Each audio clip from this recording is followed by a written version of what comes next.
Hello guys, good morning, welcome to my blog. देखिए हम लोग कहाँ हैं। हम लोग सुबह सुबह घूमने के लिए, टहलने के लिए इधर आते हैं। लोग देखिए कितना नज़ारा, कितना बढ़िया, एकदम वंडरफुल हमारे गांव का सीन है। देखिए यहाँ पे खेत है, कुली चावड़ा इसको बोलते हैं ना। देखिए बहुत दूर में,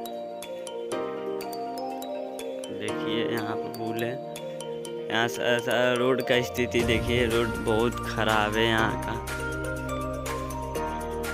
बिहार में बहुत खराब, बहुत साल हुए बने हुए, इसको टूटे हुए भी बहुत साल हो गया।